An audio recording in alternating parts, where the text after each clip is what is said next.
All the disrespect before you play, better button check. Button check.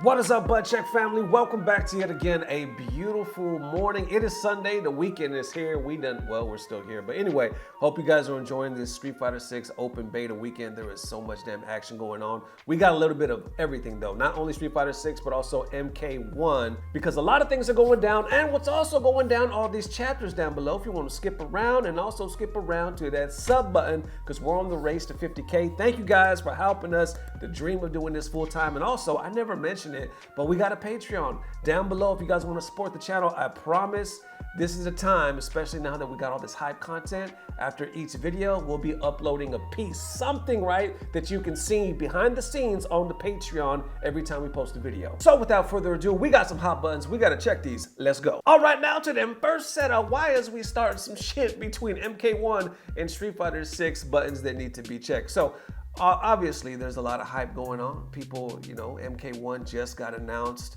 We can't wait. It's right around the corner. But Street Fighter 6 is really right around. Well, it's not even around the corner. It's right in our face right now. Anyway, but since both are pretty much here, right? Everybody's starting to compare, and some are paying attention to the numbers. I noticed a couple people actually paying real close attention to the numbers, right? First one right here. So I saw this post the other day, right? Saying, hey, I don't want to hear anyone downplay MK no more. Look at the difference. MK isn't even allowed in some places, and we still out here stepping on you little MFers. And you see, like, this post has over 1.8 million views, right? So the first one, basically what he's talking about, is a screenshot, right? And it's a screenshot of the announcement, right, for MK1. You see right here, Mortal Kombat 1 official announcement. It has 1.4 million views in about 6 hours. Then they took a screenshot of Street Fighter 6 right here, announced trailer, 1.3 million views, and it's been out for about 11 months. Yes to that, saying, if this upsets you, here, I got something for you, basically flipping you off. Can you hear this? You want me to turn it up? And I see Aquaman posting some numbers as well. I don't think he's doing it on that same vibe that the previous tweet was. I think it's more so for information. But I saw this saying, big FGC YouTube reveal views, Street Fighter 6, 1.6 million 11 months ago. Tekken 8, 1.4 million 8 months ago. Mortal Kombat, 2.7 million 23 hours ago. But of course, it ain't over yet. Far from that, because FGC on the Street Fighter side reposts none other than Big Bird, right? Big Bird responds to that saying, guess which game stayed alive longer, posting 2 screenshots as well. Then right here, you can see Mortal Kombat 11, initial release date, April 23rd, 2019. On the other side, Street Fighter 5, initial release date, February 16th, 2016. Following it up right here saying, I love MK and I'm very excited for a new one as I've always been a fan, but it hasn't even been one day and the folks are already trying to diss other games. And then other people respond, but I think that's the argument. A lot of you might have been thinking the same thing. I know I was, right? Because you can see these numbers and I can completely understand why MK would have so many views. In a way, let me know if you think I'm wrong, right? But I always kind of saw Mortal Kombat more universally known just because I think a lot of people that are not FGC, or I should say casuals for lack of a better term, know about Mortal Kombat, play about Mortal Kombat, because it almost has like this casual or like random kids, because I got like nephews and stuff like that will play the game. I don't know, it just has that appeal, right? Because it has the blood and the fatality, so it looks like it's more eye-catching than anything else. So I could see it like reaching a bigger audience, and then their movies are dope. For the most part, y'all know what I'm talking about. And on the Street Fighter side, not so much. It's more like it was like the OG fighting game, right? A lot of people like myself fell in love with it, but it's almost like you had to be like really love fighting games and appreciate it to follow the franchise, you know what I'm saying? I see Fighting Games Daily posting on this as well, saying, I love NRS games, but sometimes the community itself is an issue. People like this are the very same reason why I never got into Smash Bros until Terry got announced. Well, in any case, I see y'all in 2 years when WB drops support for MK1 and Street Fighter 6 is only on Season Pass 3. Damn. He said, can we repeat that? He said, well, in any case, see y'all in 2 years when WB drops support for MK1 and Street Fighter 6 is only on Season Pass 3. Damn. I mean, honestly, I wish all the success for MK1. This is the one, like I say, that I feel like I can sink my teeth into. I really want to get into this one, and of course, Tekken 8. Can't wait to play them. But this version of Street Fighter 6 feels so damn strong to me. Like the appeal, the flavor, the vibe, everything to it. Like I've been playing nonstop. I literally had to pull myself away just to film this. So I could totally see Street Fighter 6 3 years from now, just getting started. But of course, that's just a guess. And on top of that, that's just my opinion. How y'all feeling? What's up? All right, now into the next set of Street Fighter 6 CPT or offline events finally dying, buttons that need to be checked. So this one has so many damn angles, right? It's been happening over the last several days, right? Now that, of course, all the beta and everybody, CPT announcement, we have basically all the information we need. Well, most of it anyway for Street Fighter 6. So I guess the latest Capcom Pro Tour was announced as well. With the prize money, we all know it's like $2 million. So everybody's losing their damn mind. Here's the format. A lot of you may have seen this already, but you can see right here. Overall prize pool, $2 million. Capcom Cup X, right? First place, 1 million bones. You get $1 million, holy to the shit. But it's crazy right here because second place, you still eating good, baby. 300,000. Even third place, hallelujah, call mama. You can quit your job. Well, maybe not. But anyway, 200,000. Fourth place, even fourth place, 100,000. Holla to the hallelujah. But check this out. Fourth place, 100,000. Fifth place, 10,000.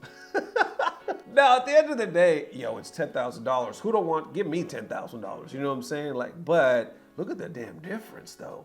Fourth place to fifth place, holy shit, you better hope you get fourth. So obviously it's top heavy. I think it could be spread out a little better, but here's my point of view. It ain't my money, it ain't your money. I'm just happy it's some money, you know what I'm saying? And I see the homie Chakotay post on this as well saying, Capcom finally released the CPT 2023 info. 48 players qualify this time. I knew there wouldn't be many offline events to qualify when they said World Warrior and online premieres were returning. The prize money for top 8 at Capcom Cup is interesting. 5th versus 4th is a huge difference. Which of course we just talked about that, but going on to the first point that he made as far as he knew there wouldn't be that many offline events, right?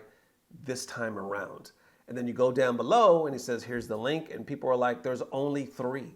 There's only 3 offline premiere events. Chakotay responds saying, yeah, if you count the LCQ, then I guess technically it's 4. So everyone has 6 chances to qualify in total. This season when you add online premieres and World Warrior all together. I see Punkdagod adding to this as well, bringing up some good points, saying offline tournaments for Street Fighter are pretty much non-existent now, only 3 for the whole Pro Tour. Punk adds to this as well saying, I hope this year at least people get to travel to play in other online events if they want to. I don't see a reason in taking away global competition region-based, in my opinion, is way less hype.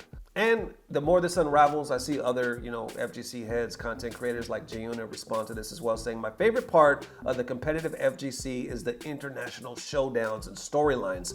Watching players put everything on the line, traveling across the globe for a chance at glory is so exciting to watch. The new CPT being divided by regions is a big disappointment for me. Even Leffen, y'all know Leffen, right? Responds to this as well, saying, agreed. Period. You just said agreed. That's it. But on top of that, Defeat Lee posts as well saying, I agree. The international players have very little incentive now to travel to tournaments like Combo Breaker and CEOs. Likewise, there's little incentive for US players to travel internationally. I hope there will be more non-CPT events like RBK to showcase international play. So there you have it. Others are talking about they're heartbroken. What do you think? Like I said, there's a couple different angles to look at and unpack here. Like for one, it's almost like, did we put ourselves in a corner? Did we talk so much shit that we birthed something we really weren't ready for? Because the reason why I say that is we wanted online so bad. We were pushing, if you don't have online, I'm sorry, let me back that shit up, rollback. We were pushing the good net code, right? The rollback for so long. We were saying if you don't have it, we're not gonna play your game. Your game is basically dead in the water if it doesn't have that rollback net code. We've been saying that loudly, especially since like 2020. We said it so much, devs started listening, and the FGC is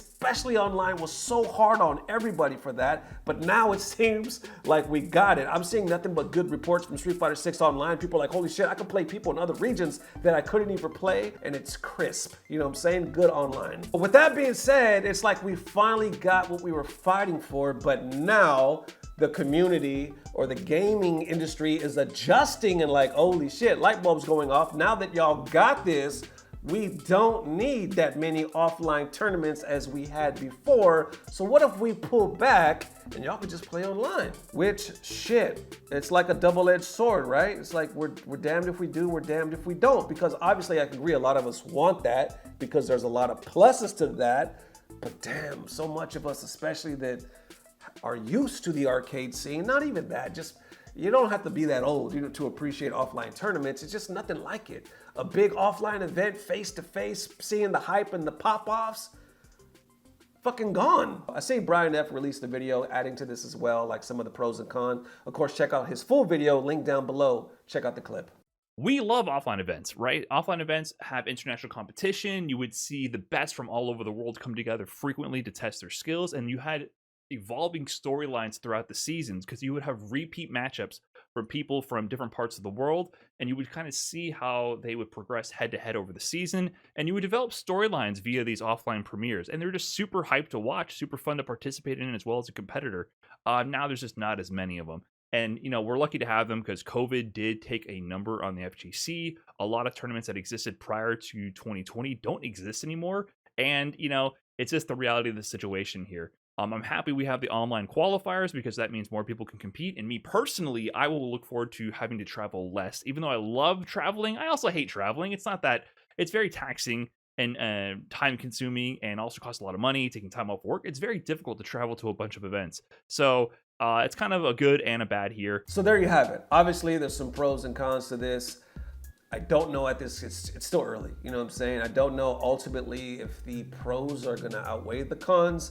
I know a lot of people that love traveling and seeing, like I said, the live action, because there's nothing like seeing somebody win in person. We could actually see the crowd cheering, the entrances, the hype moments. Like I said, the pop-offs. Holy shit, the pop-offs. I just don't know. But then again, I'll also say it is very early, so we gotta see the way things play out. But that's just me spitballing.